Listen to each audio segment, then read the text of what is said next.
Women possess the most powerful feature in the universe. It's the portal of life, the gateway to enlightenment, the subject of reverence. Since the beginning of time, it's been perceived as mysterious and magical, exquisite and frightening. It's stopped wars and stopped the bravest of men in their tracks. It's the most vital thing in our universe. This is the vulva. You may call her your vajayjay, yoni, pillow of bliss, or just your private parts. Whatever it may be, in this episode of Rise of Venus, you'll learn about this gateway of a woman's most potent essence and how it's making a comeback as a symbol for women's power.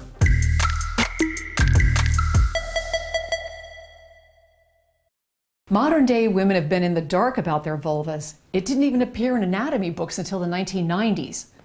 Since the women's spirituality movement, the vulva and vagina have been reestablished as the center of women's power. During prehistoric and ancient times, before the creation of patriarchy, the prevalent belief was that a feminine presence held authority over all of life. Representations of the vulva symbolize the great cosmic mother. She birthed the universe. Reverence for this sacred portal of creation was the worship of Goddess herself. In Sanskrit language, which originated in India more than 4,000 years ago, the vulva is referred to as yoni, which means womb, origin, and source. In Hindu traditions, the yoni represents cosmic feminine energy, or Shakti.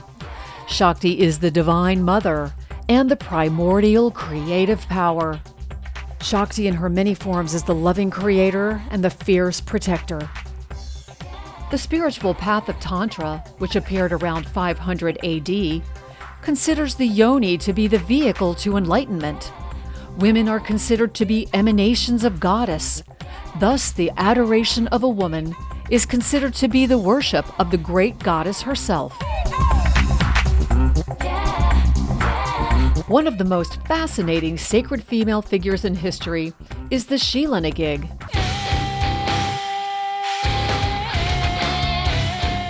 With an open vulva and hag face, she's simultaneously inviting and menacing. She's the epitome of female power. Who is the Sheela and what does she represent? I meet with Starr Goode for answers. Starr was a part of the rising tide of the women's spirituality movement in the 1980s and has been a spokesperson on the subject of women's heritage ever since. For over 20 years, Starr has been studying Sheela and is the author of Sheela, the Dark Goddess of Sacred Power. Her insights shed light on this most compelling representation of the sacred feminine.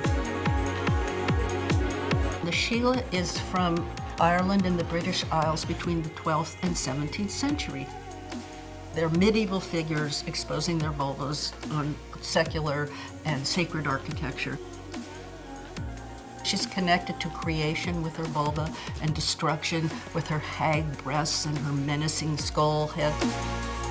She's fascinating. She's a conundrum of opposites. She invites you in, she's repelling with her fierceness. She is apotropaic, in other words, that she can invite good and repel evil. For the Sheelas, and looking at her vulva, it's representative of the womb of the great goddess, which is where all life comes from. And in a way, what our ancestors thought was the foundational reality of creation, of the inner and outer world. Everything comes from the womb. You know, when we think of the great cosmic creatrix, then all life is connected and holy. And when she parts her thighs, it's not shameful, it's sacred.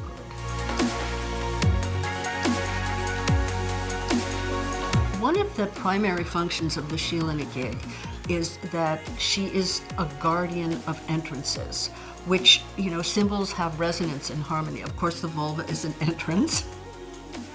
We find her many times by doors, by windows, or up high on a tower, protecting, looking out over a territory. Clan lords would put the Sheelas up on their towers as a statement of sovereignty. She would look out to the land, and in that way she connects to earlier Celtic goddesses of sovereignty. There were Sheela on many churches, many castles, bridges, graveyards, tombstones. We know that the images were revered, and we know that the images were rubbed for their healing. Women in their hour of need would go to that, and the midwives were very connected to the Sheela gigs, and local folklore custom has, even to this day, women coming and making offerings to the Sheela gigs. In the 19th century, there were living women called Sheela gigs, and they would raise their skirts and cast off the evil eye. Ana sirma is the gesture of lifting the skirt to expose the vulva or buttocks.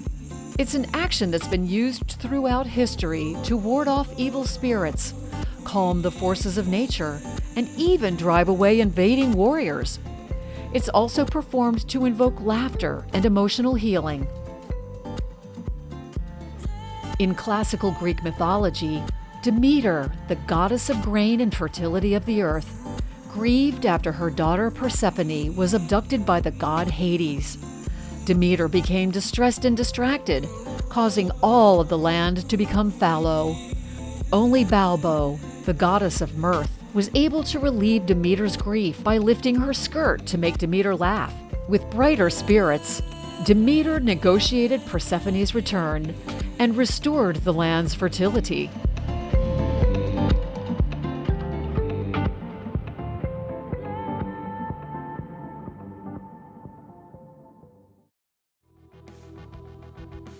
The real destruction of the Gaelic culture and the Sheela gig was when Elizabeth I invaded, and then later Cromwell in the 16th century, and they tore apart the Celtic culture. So that was one of the things that destroyed it. And then the Catholic Church.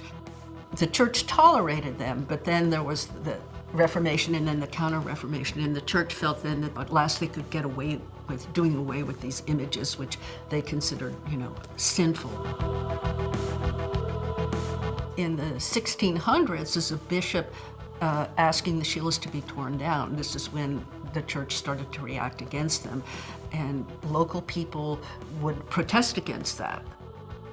Another theory, of course, is that Catholicism, they put the Sheelas up on the church to bring the people in, and that they would recognize that as a goddess from their own culture, from earlier Celtic imagery.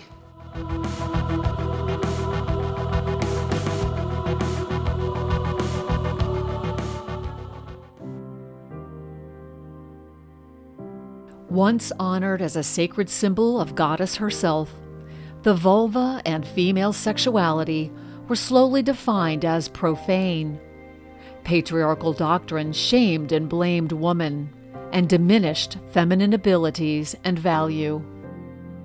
Under the guise of Christianity, were the source of evil, were the downfall of mankind. I would say in terms of patriarchy, there's a fear of female sexuality. That image, because she's uncontrollable, because it's a power beyond our comprehension and our mystery, and because it upsets the current order, that is one of the reasons that it's so frightening, because it's so primal. Throughout history, the vulva has been exploited, abused, and violated. Rape, sex slavery, human trafficking, female genital mutilation, and even governance over birth control demonstrate masculine domination and disrespect of women. Women's spirituality asks that we hearken back to the time when goddesses, women, and the vulva were perceived as sacred and honored, and bring that perspective back to today's world. The Sheela gig was made for today. There is no better image of empowering women than the Sheela gig. They're such a subversive image. They cannot be controlled by the patriarchal order. They represent the wildness of nature and female sexuality, so they cannot be controlled.